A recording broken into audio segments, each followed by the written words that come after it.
네, 민주당 김병기 원내대표와 전직 보좌진들 간의 진흙탕 폭로전이 계속되면서 이 김 원내대표의 거취를 놓고 말들이 많이 나옵니다. 더 이상 당에 부담을 줘서는 안 된다며 사실상 사퇴를 주문하고 있는 겁니다. 국민의힘은 원내대표직뿐 아니라 의원직 사퇴를 주장하며 공세 수위를 높이고 있습니다. 고승현 기자입니다. 김병기 원내대표와 전직 보좌진의 폭로전과 관련해 민주당은 오늘도 유감을 나타냈습니다. 이런 논란으로 이런 굉장히 기사가 나오고 있기 때문에 당 지도부나 저희들도 매우 국민들께 송구스럽게 생각하고 있습니다. 어제 정청래 대표가 기자 간담회에서 국민께 죄송하다고 한 데 이어 이틀 연속 사과의 뜻을 밝힌 겁니다. 당 지도부 관계자는 선출직인 김 원내대표의 리더십에 타격이 간 것은 분명한 사실이라고 말했습니다. 서울시장 선거 출마를 선언했던 박주민 의원은 사실상 김 원내대표의 사퇴를 촉구했습니다. 저 같은 경우에는 당에 대한 어떤 그런 부담 이런 부분을 안 드리는 방법과 방향으로 고민을 하겠죠. 굉장히 깊게 고민했을 것 같습니다. 처신에 대해서. 국민의힘은 원내대표를 넘어 의원직 사퇴를 압박했습니다. 문진석, 최민희, 장경태 의원 등 앞서 불거진 논란들을 언급하며 민주당이 제 식구 감싸기로 일관하고 있다고 주장했습니다. 김병기 원내대표는 결자 해지의 자세로 즉각적인 의원직 사퇴를 해야 합니다.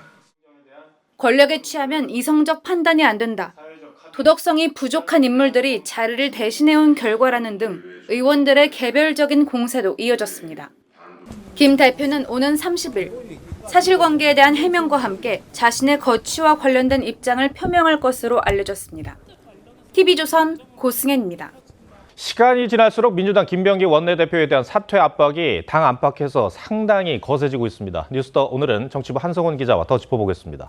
자, 한 기자, 김 원내대표가 어떤 결정을 내릴까요? 김 원내대표 최근까지만 해도 자리에서 물러날 의지가 없다는 의지 굉장히 강했습니다. 그런데 어제 정청래 대표의 기자회견 이후에 당내 분위기 확연히 달라진 만큼 고심이 깊어질 수밖에 없습니다. 사과드립니다. 며칠 후에 원내대표께서 정리된 입장을 발표한다고 하니 저는 그때까지 지켜보겠습니다. 이 당 대표가 직접 사과까지 한 상황인데 김 원내대표도 부담이 상당할 것 같아요. 네, 맞습니다. 정 대표의 어제 발언, 지난 7월 보좌진 갑질 의혹이 불거졌던 강선우 의원 때와는 상당히 다르다. 이런 점을 주목하게 볼 수 있는데요. 당시 여권 내에서도 부적절했다 이런 지적이 적지 않았지만 정 대표는 꿋꿋이 강 의원의 힘을 실어주는 글을 SNS에 여러 차례 올렸습니다. 강 의원이 후보직 사퇴 의사를 밝힌 이후에는 동지란 함께 비를 맞는 것이다 이런 표현까지 쓰기도 했는데 정 대표의 최측근으로 분류되는 장경태 의원 성추행 의혹에 대한 윤리감찰 징계를 묻는 질문에 어제 기자회견에서 답변을 거부했고 역시 정 대표와 가까운 것으로 알려진 최민희 과방위원장의 딸 축의금 논란 때도 별다른 반응을 보이지 않은 것과는 좀 다른 태도입니다. 얘기해 주신 것처럼 확실히 이번에는 비를 같이 맞겠다는 분위기는 아닌 것 같아요. 이렇게 다른 이유가 뭡니까? 정치권에서는 그 배경을 놓고 다양한 해석이 나오고 있는데요. 물론 김 원내대표가 진정성 있게 사과의 뜻을 밝히기보다는 사안을 제보한 전직 보좌진과의 전면전 양상으로 대응하는 과정에서 당내 여론이 급격하게 악화됐다는 점이 영향을 미쳤을 수 있습니다. 특히 조만간 지방선거 국면으로 접어든다는 점에서 당의 악재를 계속 끌고 갈 수는 없다 이런 판단도 있겠습니다만 계속 이 당내에서는 여러 해석이 나오고 있는 상황입니다. 사과보다는 메신저를 공격하는 방식, 이거는 사실 장경태 의원도 마찬가지 아니었습니까? 네, 그래서 김병기 원내대표와의 구원이 다시 소환되고 있는 건데요. 정 대표가 취임한 지 한 달 만에 3대 특검을 두고 공개적으로 김병기 원내대표와 갈등을 빚은 바 있습니다. 당시 쌓였던 긴장 관계, 어떤 식으로든 대응 방식의 차이로 이어진 거 아니냐, 이런 해석이 나오고 있는 겁니다. 어제 협상안은 제가 수용할 수 없었고 저희 지도부 뜻과는 많이 다른 것이어서 저도 어제 많이 당황했고. 말 쉬운 말이잖아요. 어려운 말인가요? 그런 거 할 때 혼자 하나요?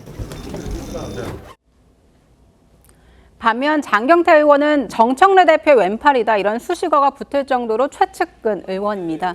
이래저래 우군이 없는 상황에서 다음 주 거취를 밝힐 것으로 예상되는 김 원내대표 고민 더욱 깊어질 수밖에 없는 상황입니다. 주말 여론 추이가 상당히 중요할 것 같습니다. 국민의힘 상황도 한번 짚어보죠. 이제 지방선거가 6달도 안 남았는데 국민의힘 지지율은 여전히 정체된 상태예요. 네, 지난주 한 여론조사에서도 국민의힘 지지율, 민주당 지지율의 반토막 수준으로 조사됐습니다.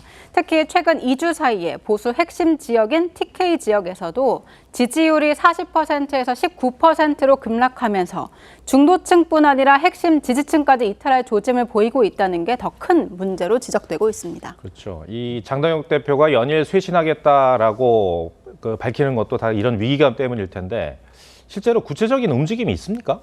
네, 지금 물밑에서 정치 원로와 만나면서 의견을 듣고 있고요. 다음 주에는 이명박 전 대통령과도 만날 예정입니다.